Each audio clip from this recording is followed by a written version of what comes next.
In the heart of an old, whispering town, where the fog seemed as eternal as the cobblestones underfoot, the air carried a chill that could seep into your bones. Even on this particular night, a new moon shrouded in a thick, gray mist, the atmosphere was thick with an unspoken dread. The only sound to be heard was the distant cry of an owl, its calls echoing off the dense woods surrounding the small community. At the edge of this secluded town stood an ancient manor, known to all as Hawthorne House, though few dared to speak its name after sunset. The house, a sprawling Gothic structure with towers that pierced the fog like fingers of a desperate specter, had been abandoned for decades. Local lore was rich with stories of its past inhabitants, the Hawthorne family, whose lineage ended as tragically as it had lived, shrouded in mystery and whispered about in hushed, fearful tones. On this night, a group of 5 friends, fueled by a mixture of youthful defiance and curiosity, approached the looming silhouette of Hawthorne House. Their names were Emily, Josh, Sarah, Mark, and Olivia. Each step closer to the house made the air feel colder, the fog thicker, and their fleeting bravado more fragile. "Are we sure about this?" Olivia's voice trembled slightly as they reached the rusted iron gates, their eerie creaks sounding like a warning. "Come on, Liv," Josh scoffed, pushing the gate open with a loud groan that seemed to linger in the air. "It's just an old house. What's the worst that could happen?" As they entered, the house loomed over them, its windows like dark, watching eyes.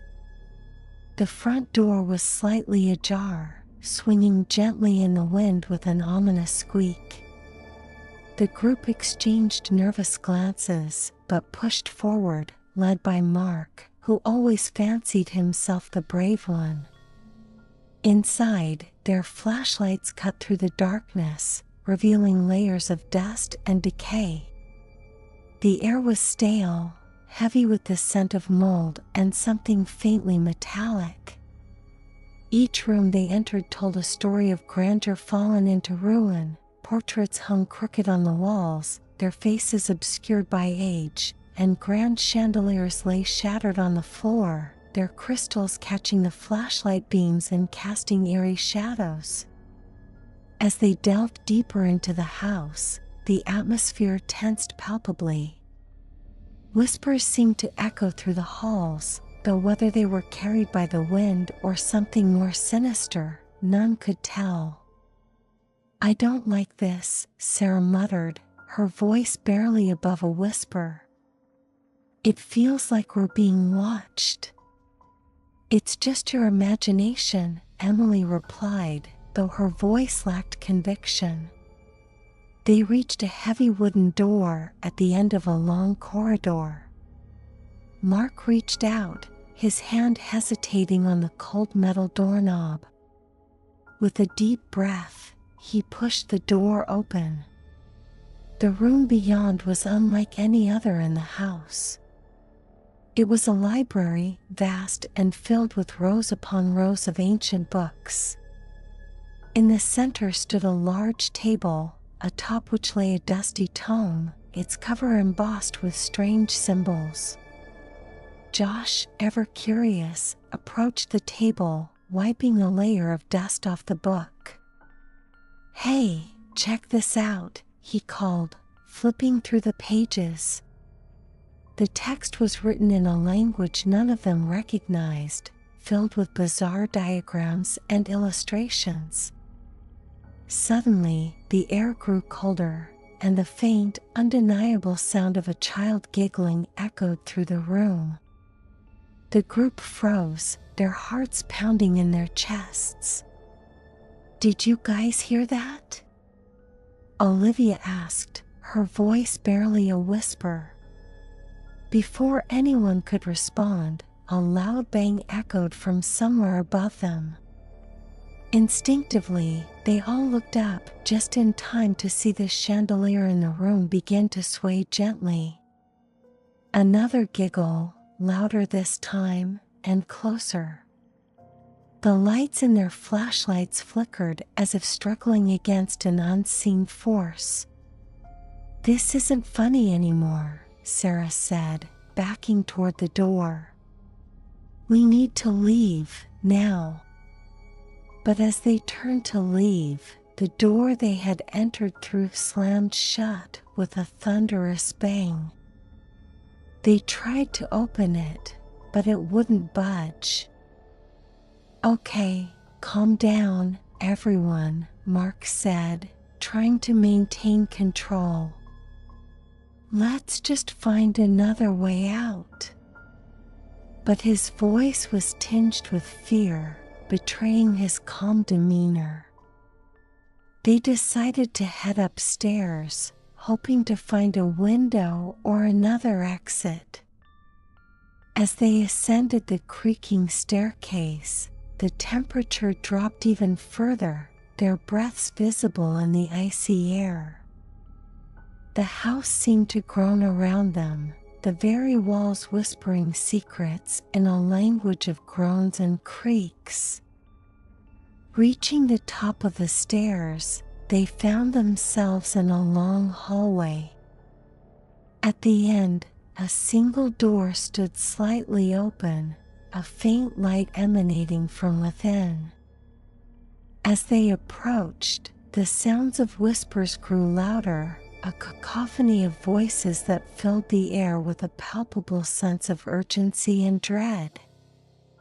Josh paused, his hand on the doorknob of the lit room.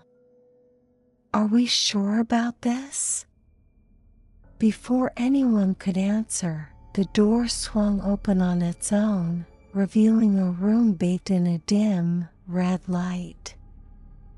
Inside, the walls were lined with old mirrors, their surfaces cloudy and distorted. In the center of the room, a large, antique mirror stood facing them. The reflections it cast were not their own but showed the room as it might have been decades ago, filled with people dressed in period attire, their expressions twisted in horror. The air grew thick, the whispers now screams, and as they watched in terror, the figures in the mirror turned slowly to face them, their eyes hollow, their mouths open in silent screams. The atmosphere in the room grew suffocating, the air charged with a palpable dread that seemed almost tangible. Emily, her breath coming in short, sharp gasps, was the first to step back from the mirror, her eyes wide with terror. "We shouldn't be here," she whispered, her voice trembling as much as her hands. The others nodded, their faces pale under the ghostly red light that filled the room, but before they could move, the door slammed shut behind them with a force that shook the walls. Mark, trying to muster his courage, moved closer to the mirror, his eyes fixated on the ghastly apparitions within. "What do you want from us?" he demanded, his voice echoing strangely in the room. There was no response, only the silent, eerie gaze of the figures in the mirror. Their expressions were grotesque, a tableau of horror that chilled him to the bone. He turned to his friends. "We need to find a way out," he said, but his voice was less convincing now. The room felt like it was closing in on them, the walls inching closer with every passing second. Olivia, her flashlight trembling in her hand, began to frantically search the room for another exit. The light flickered over the walls, casting ominous shadows that danced like specters in the dim light. As she moved her light over one of the mirrors, she caught her own reflection, or what should have been her reflection. Instead, she saw another figure, standing right where she was, but it wasn't her. It was a woman, dressed in the fashion of a bygone era, her face twisted in an expression of utter despair. Olivia gasped, stumbling backward and nearly colliding with Sarah, who caught her just in time. "Did you see that?" Olivia managed to choke out, pointing at the mirror. Sarah, her own nerves stretched to their limit, peered into the glass. But now it showed only her worried face looking back. "There's nothing there, Liv," she said, her voice shaky. "It's just us." Josh, who had been quietly observing this scene, his brow furrowed in concentration, suddenly snapped his fingers. "The book," he said, "the one downstairs in the library. It might have something that can help us." "But we're stuck here," Emily interjected, her voice laced with panic. "The door won't budge." Mark, his resolve hardening, walked over to the door and examined it closely. "These old houses," he murmured, "there might be another mechanism or something hidden. They often had secret passages or hidden doors." As Mark inspected the door and its frame for any hidden switches or levers, the rest of the group returned their attention to the mirrors. Each reflection now seemed to twist and warp subtly, as if the glass itself were made of liquid. The room's temperature dropped further, their breath now visible as dense, frosty clouds in the red light. Sarah, whose curiosity often rivaled her fear, stepped closer to a mirror, her eyes scanning the reflected room behind her. As she watched, a shadow passed behind her in the reflection, too quick to make out clearly, but undeniably there. She spun around, flashlight cutting through the darkness, but there was nothing but the cold, empty room. "I saw something," she said, her voice a mix of fear and excitement. "Something was there, behind me, in the mirror." Josh, despite his usual skepticism, could not deny the heavy, oppressive feeling that hung over them like a pall. "This place," he muttered, "it's not just a house. It's more like a prison, and we're not alone here."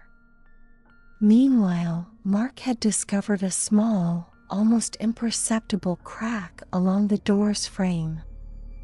Focusing on it, he pressed and prodded until he heard a faint click. A section of the wall beside the door shifted slightly, revealing a narrow passage just wide enough for a person to squeeze through. "Over here," he called out, his voice a beacon of hope in the oppressive dread of the room. "I found something." One by one, they moved toward the passage, each glancing back at the mirrors as they did.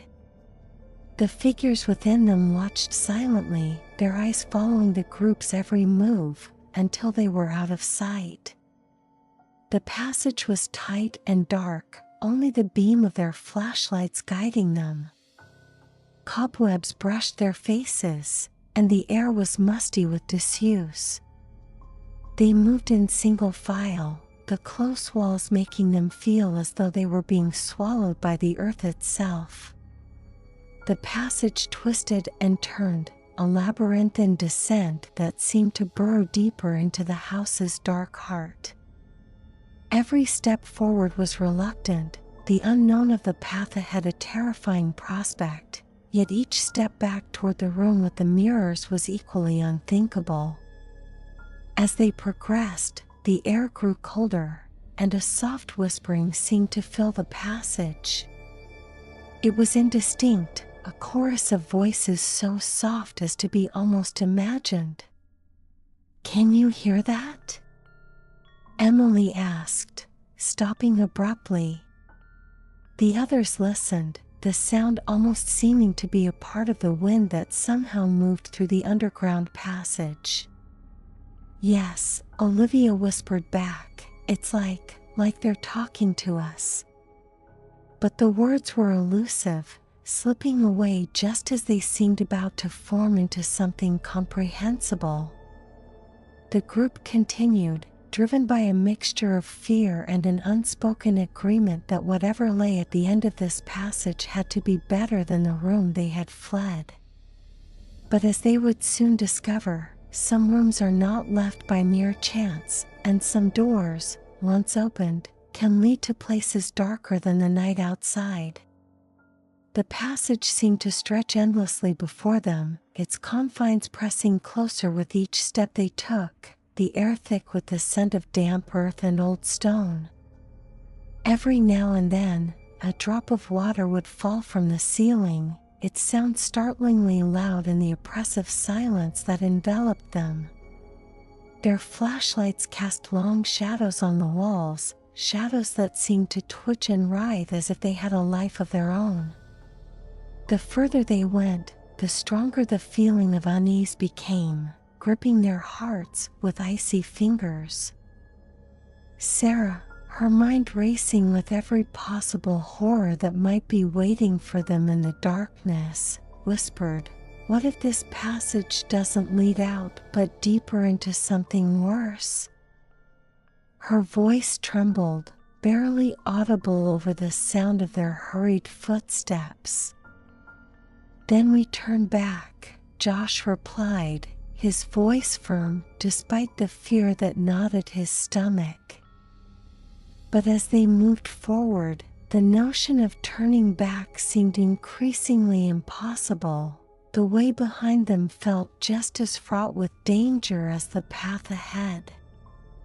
Mark, leading the group, suddenly stopped, causing Emily to nearly bump into him. "Shoo," he hissed, holding up his hand. They all froze, listening. The whispering they had noticed before was louder here, more insistent. It was as though the voices were right next to them, whispering directly into their ears, yet no words could be discerned, only a chilling, sibilant sound that raised the hairs on the back of their necks. "Can anyone make out what they're saying?" Olivia asked, her voice a mix of curiosity and dread. "No," Mark answered, "but it feels like they're trying to tell us something or warn us." The passage suddenly opened up into a larger room. The change was so abrupt that they all staggered slightly, disoriented by the newfound space. Their lights swept across the room, revealing walls lined with old, decaying books and artifacts, covered in thick layers of dust and cobwebs.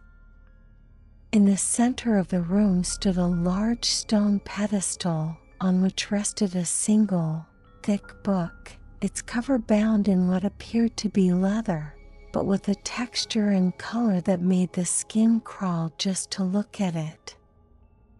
"This must be some kind of secret library," Emily whispered, her voice filled with a mix of awe and terror. "Look at all these artifacts, they look ancient."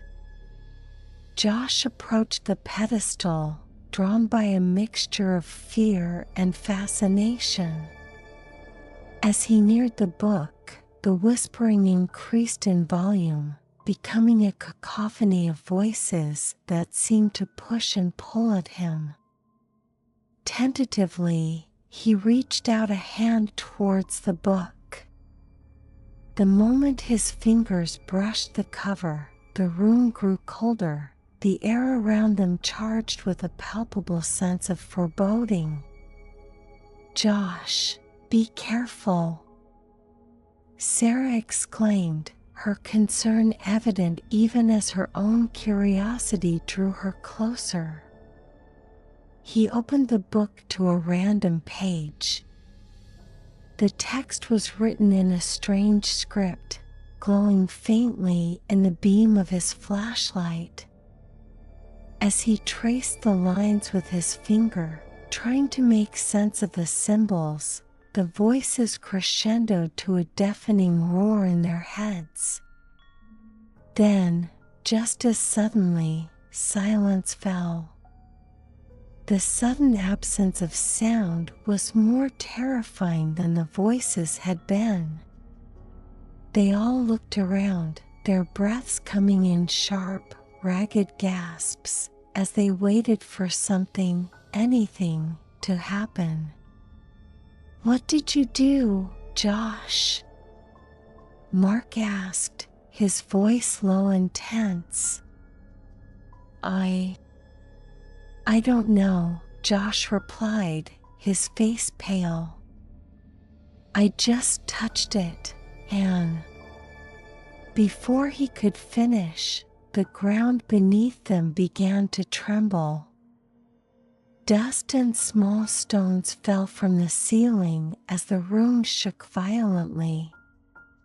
They all screamed, ducking instinctively as the world around them seemed to collapse. The shaking lasted only a few moments, but it felt like an eternity. When it stopped, they were left in darkness. Their flashlights had fallen to the ground, their beams pointing in odd directions, casting eerie shadows that twisted around the room. Scrambling to retrieve the lights, they quickly checked that everyone was okay. Apart from a few minor scrapes and bruises, they were unharmed. The book still lay open on the pedestal, seemingly undisturbed by the quake. "This place isn't stable," Mark said, his voice shaking. "We need to get out of here, now." But as they turned to leave, they found that the passage they had come through was blocked by fallen debris. Panic set in as they realized they were trapped. "There has to be another way out," Olivia said, trying to keep the fear from her voice. "Let's look around, there must be another exit." As they searched the room, their lights occasionally flickered, as though something were interfering with them. The air felt thicker, heavier, as if it were trying to smother them. The sense of being watched, of being not alone in the room, grew stronger with each passing moment.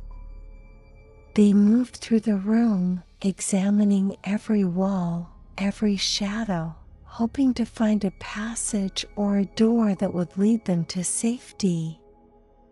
But as they did, the sense of dread grew, a feeling that whatever had been contained in this room was now awake, aware of their presence, and did not wish them to leave.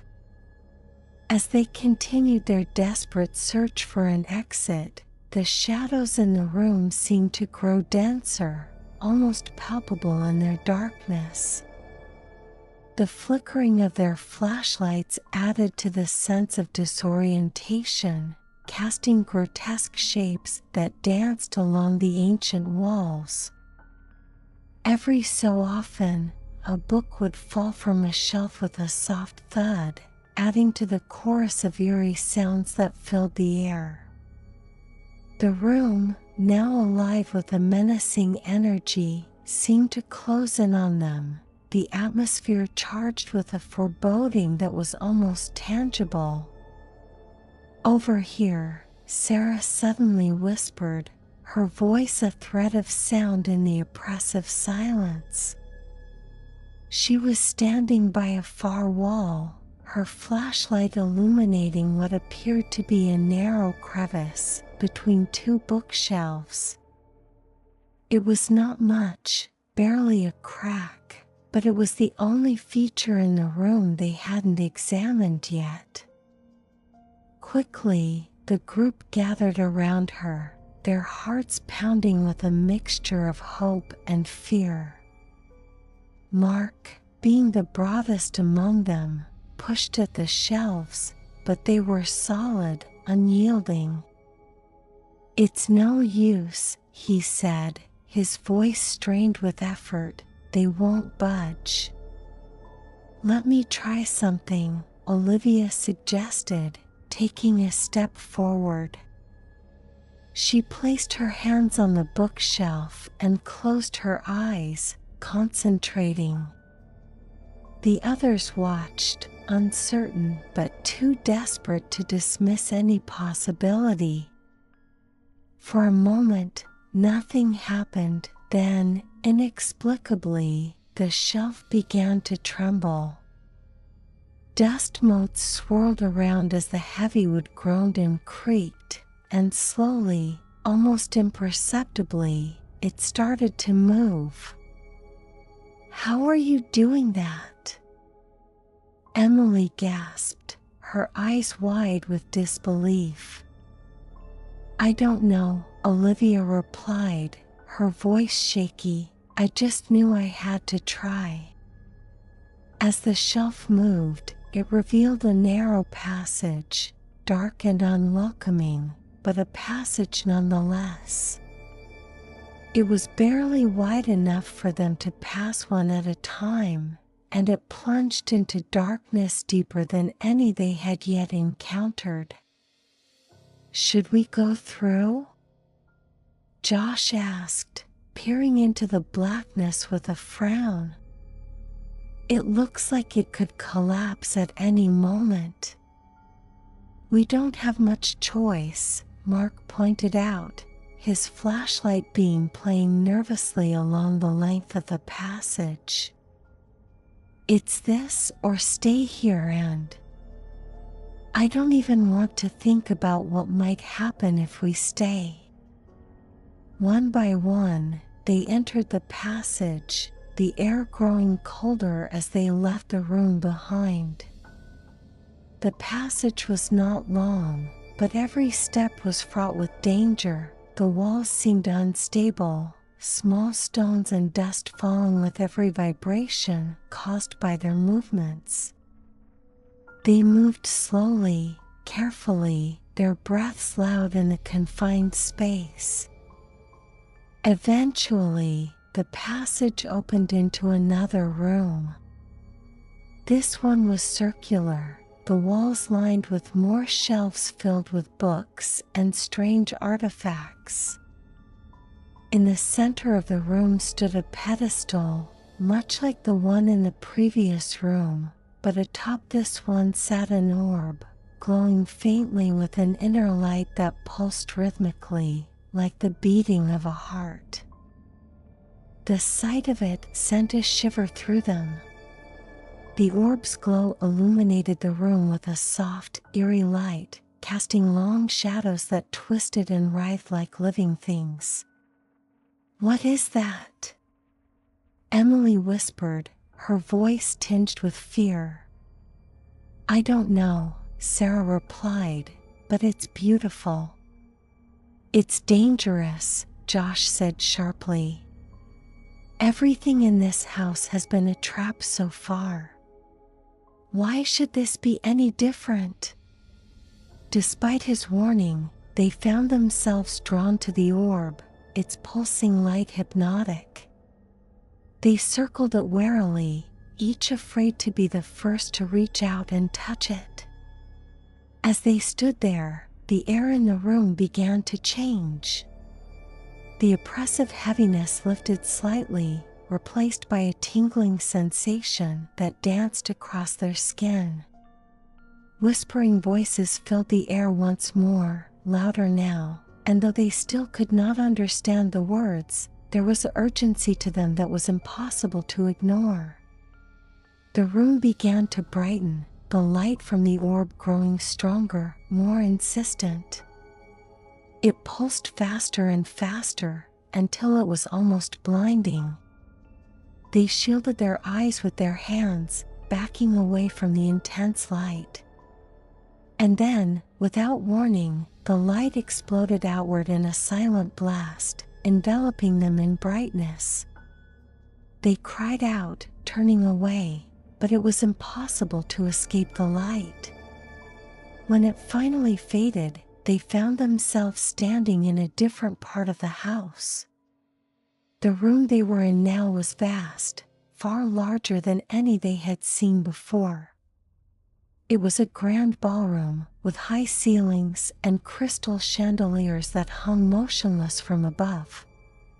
The floor was covered in a thick layer of dust, and the air was still and silent. "How did we get here?" Mark wondered aloud, his voice echoing slightly in the large space. "I don't know," Olivia said, looking around with wide eyes. "But it seems like every step we take only takes us deeper into this nightmare." As they began to explore the ballroom, searching for another exit, the sense of being watched grew stronger. Shadows seemed to flicker in the corners of their eyes, and the whispering voices were back, a constant murmur that seemed to come from the very walls themselves. The vastness of the ballroom lent an eerie echo to their footsteps as they cautiously progressed across the creaking floorboards, their eyes scanning the shadowy corners where the dim light from their flashlights seemed to falter. The chandeliers above swayed slightly, as if moved by an unseen breeze, their crystals clinking softly, a sound that, in the oppressive silence of the room, seemed as loud as breaking glass. "This place feels like it's alive," Sarah murmured, her voice barely above a whisper, her flashlight beam dancing nervously over the ornate wallpaper, peeling from the walls in long, sinuous strips. "It's like the house itself is watching us, reacting to us." Mark, who had taken the lead, stopped abruptly, causing Emily to nearly bump into him. He raised his hand, signaling them to halt. "Listen," he said, his voice tense. They stood still, holding their breaths, and in the silence that followed, they could hear it, a soft, melodic sound, drifting through the air like a siren's call. It was music, faint and haunting, a piano playing somewhere in the depths of the house. The tune was slow, melancholic, filled with a sorrow that was almost palpable. "Who's playing that?" Olivia asked, her voice quivering with a mix of fear and wonder. "No one's been living here for decades," Josh replied, his brow furrowed in confusion. "It must be a trick, something to lure us deeper." Despite his words, they found themselves drawn towards the sound, moving almost against their will through the ballroom's double doors and into a long, narrow hallway. The music grew louder as they advanced, more insistent, as if beckoning them onward. The hallway was lined with portraits, each depicting a member of the Hawthorne family, their eyes seeming to follow the group as they passed. The faces in the paintings were stern, their gazes piercing, adding to the growing sense of unease. Cobwebs stretched from frame to frame, and the air was thick with the smell of old wood and mildew. As they reached the end of the hallway, they found themselves before a large, ornately carved door, slightly ajar. The music was coming from within. With a collective breath, they pushed the door open, revealing a dimly lit room that looked like a study. A grand piano sat at the far end of the room, its keys moving on their own, the haunting melody filling the air. The room was otherwise silent, the only movement coming from the piano. Books and papers were strewn about, and a large desk sat under a window, moonlight streaming through and casting eerie shadows on the floor. "This isn't right," Emily said, her voice a shaky whisper. "Pianos don't just play by themselves." "Neither do books fly or shadows whisper," Mark replied grimly, stepping further into the room, his flashlight sweeping over the scattered papers, trying to make sense of the chaos. As they approached the piano, the music crescendoed, reaching a haunting climax, before abruptly stopping. The sudden silence was jarring, more terrifying than the melody had been. They stood frozen, watching the piano keys settle, an oppressive feeling of being watched settling over them. Suddenly, the temperature in the room dropped, a coldness that seeped into their bones, making them shiver uncontrollably. Their breaths appeared as puffs of white in the chilly air, and the faint smell of ozone filled the room. "What now?" Sarah asked, her voice barely audible over the chattering of her teeth. Before anyone could answer, a loud crash echoed from behind them, the sound of breaking glass. They spun around, flashlights darting towards the window where they had just seen the moonlight. But the window was intact. The sound had come from the mirror hanging on the wall next to the desk. It had shattered, the pieces reflecting their terrified faces back at them in a kaleidoscope of fear. From the broken mirror, a dark shadow began to emerge, coalescing into a form that was human-like yet distorted, its edges blurred and shifting. The air around it seemed to warp, the darkness pulsing as if alive. "Back!" Mark shouted, his voice breaking with panic. "Get back!"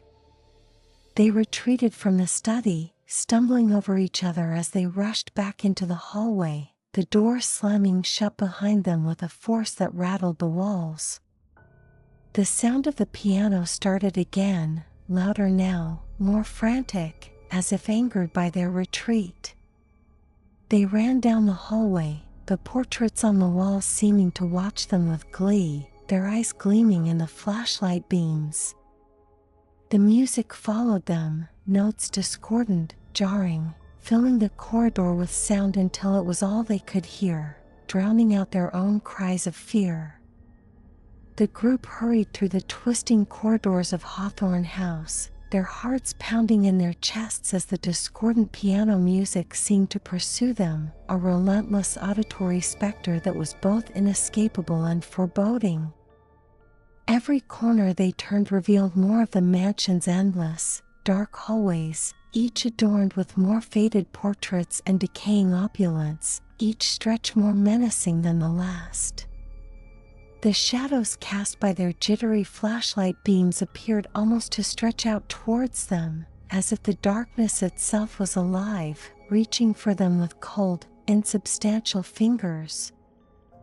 As they ran, the floor beneath them began to creak and groan ominously, adding to the cacophony that filled their ears. Suddenly, Olivia stumbled, her foot catching on a protruding floorboard. She fell heavily, her flashlight skidding away and casting erratic light as it spun. Mark quickly helped her to her feet, glancing nervously over his shoulder at the creeping shadows. "We can't keep running like this," Mark panted, his voice edged with desperation. "We need a plan." "What kind of plan?" Emily shot back, her voice shrill with panic. "We don't even know what we're running from." "From that." Josh pointed behind them, where the shadows seemed thicker, coalescing into a form that was both nebulous and terrifyingly tangible. It moved slowly but inexorably closer, undeterred by the meager light from their flashlights. Without another word, They continued their flight, but now with a more desperate, frantic pace. The mansion seemed to twist around them, corridors leading into more corridors, each adorned with the same decaying grandeur and oppressive atmosphere. The very air felt thick with dread, almost solid enough to hinder their movements. Finally, they burst into a large, open space that appeared to be the mansion's central hall. The room was vast, the ceiling high above them lost in shadows. A grand staircase swept up to a landing before splitting into two, leading to the shadow-shrouded upper levels. The once luxurious decorations were now covered in dust and cobwebs, giving the impression of a tomb rather than a home. "We need to get to the ground floor, find a window or a door, anything," Sarah said, her voice echoing strangely in the vast space. They made their way to the staircase, the wood moaning under their weight as they climbed. As they reached the landing, the music abruptly ceased, plunging the mansion into an eerie silence that was somehow more terrifying than the cacophony before. The sudden quiet was oppressive, the absence of sound as thick and heavy as a physical barrier. They paused, panting, the only sound their ragged breathing and the thumping of their own hearts. The silence stretched on, a tangible entity that seemed to watch them, wait for them. Then, without warning, a loud crack split the air, like the sound of thunder inside the house. They flinched, looking around wildly, their flashlights darting across the dimly lit hall. Above them, one of the chandeliers began to sway gently, its crystals tinkling softly, a sound that under other circumstances might have been considered charming. Now, it was a sinister prelude to further horror. "Let's keep moving," Mark urged, his voice low. "We need to find a way out, fast."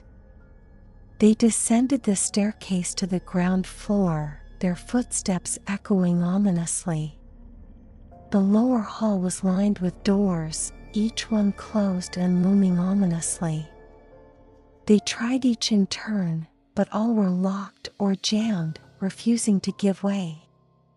As they approached the end of the hallway, a soft whimpering sound caught their attention. It was low, almost inaudible, but in the silence of the house, it stood out clearly. They paused, listening, trying to determine its source. "It's coming from behind that door," Olivia whispered, pointing to a large, oak door at the end of the hall. The whimpering grew louder, more distressed, a sound of pure, unadulterated fear. With a collective breath, they pushed the door open, the hinges groaning in protest. The room beyond was dark, darker than the rest of the house, as if it swallowed the light from their flashlights. Stepping inside, they swept their lights around, revealing a room that appeared to be a nursery. Old, faded toys lay scattered on the floor, and in the corner, a crib stood, its once white paint peeling and discolored. The whimpering was louder now, clearly emanating from the crib. As they approached, the air grew colder, their breath misting in front of them. The crib's canopy was drawn, casting the interior in shadow. Slowly, Mark reached out, his hand trembling as he pulled back the canopy. Inside, there was no child, only an old doll, its porcelain face cracked and its glass eyes staring vacantly.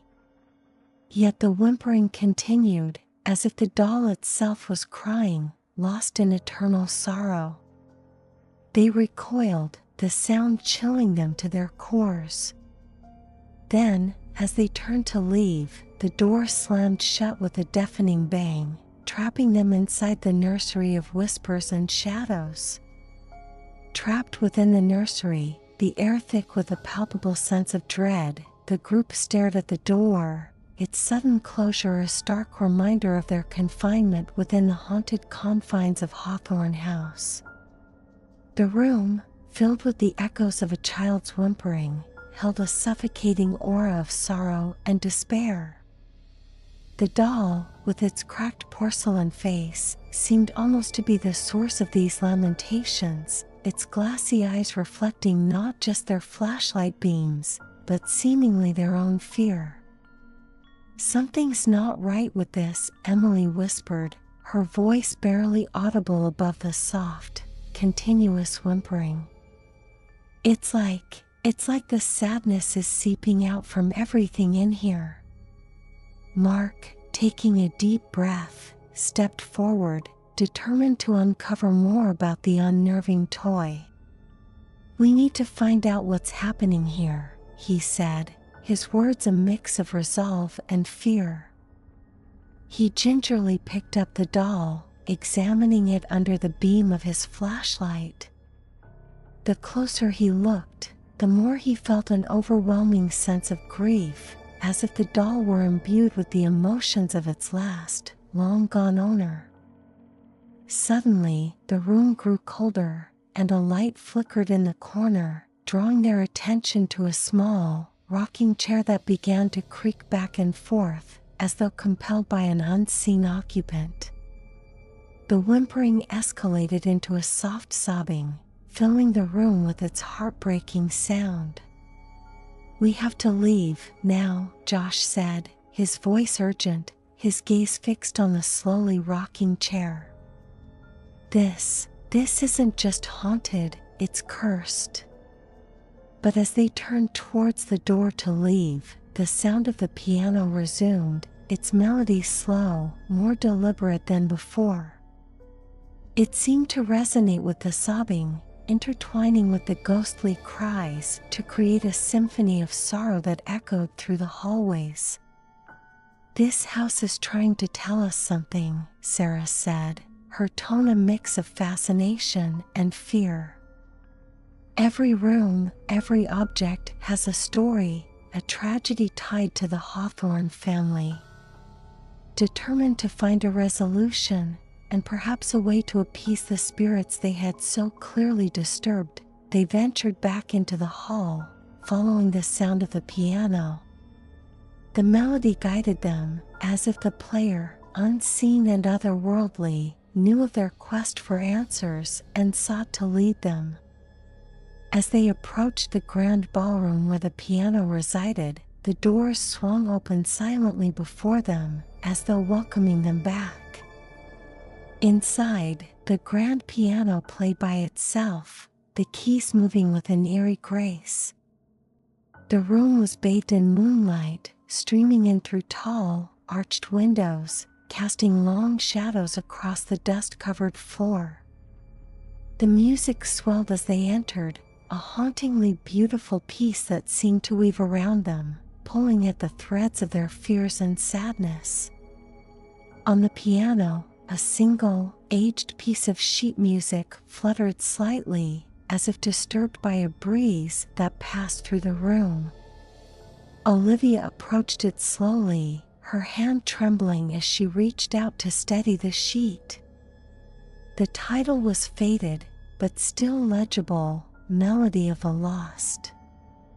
Below it, in elegant script, a dedication, "To my beloved Clara, may your spirit find the peace that eluded you in life."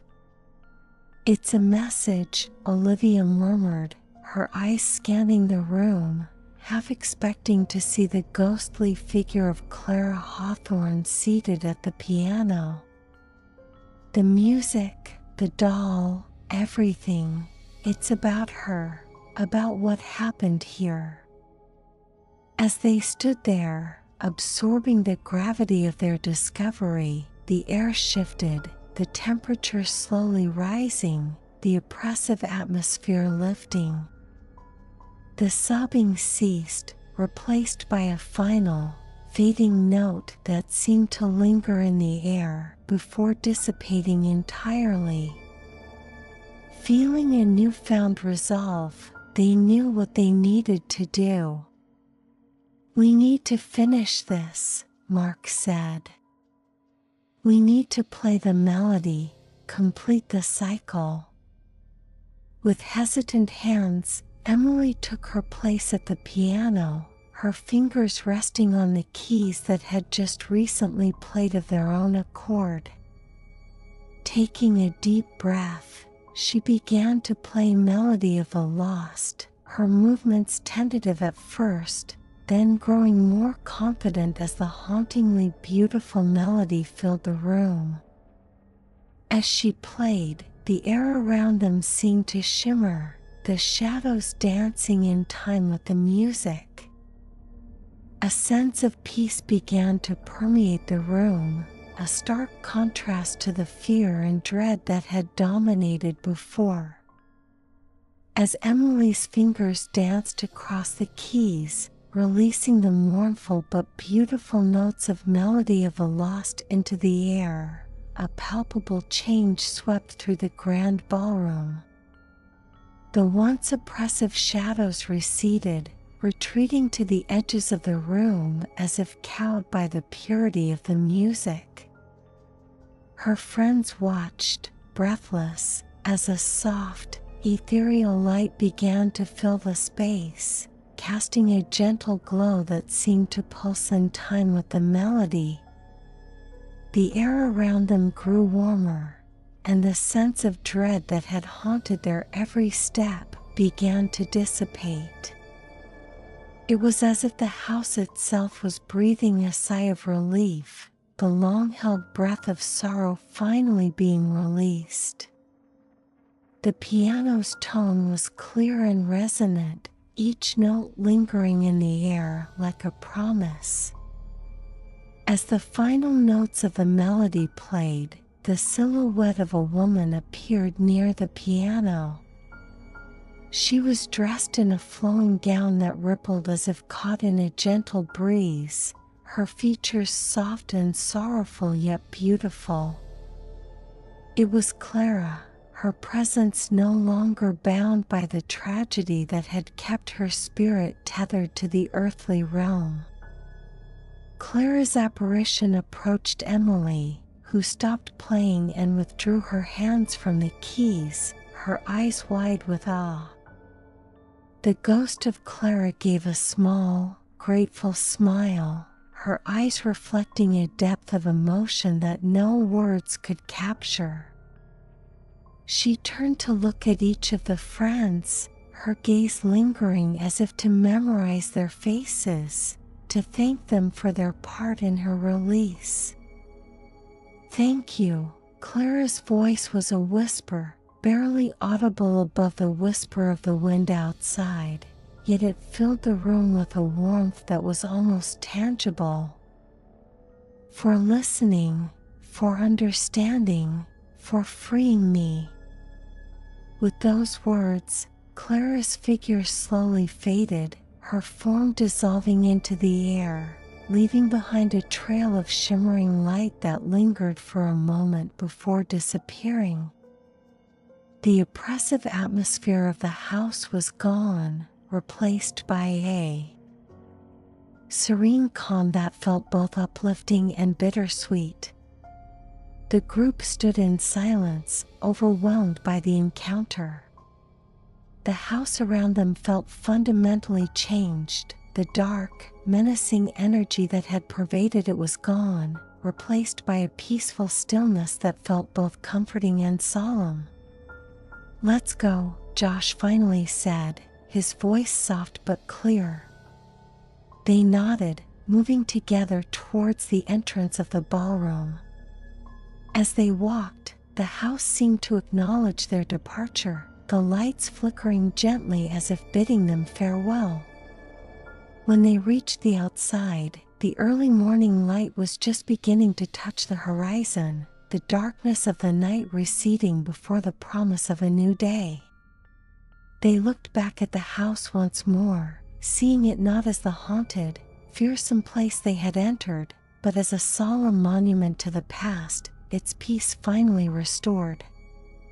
As they walked away from Hawthorne House, the sun rose fully over the land, casting its warm, golden light over the earth. The house behind them stood silent and still, no longer a place of fear, but a quiet sentinel guarding its history and its secrets. They left feeling not just relief, but a profound sense of having been part of something extraordinary, something that would haunt them, not with fear, but with the awe and mystery of that night. And though they would never return to Hawthorne House, the memory of that night, of the melody that had freed a lost soul, would linger in their hearts forever, a haunting melody of both sorrow and peace.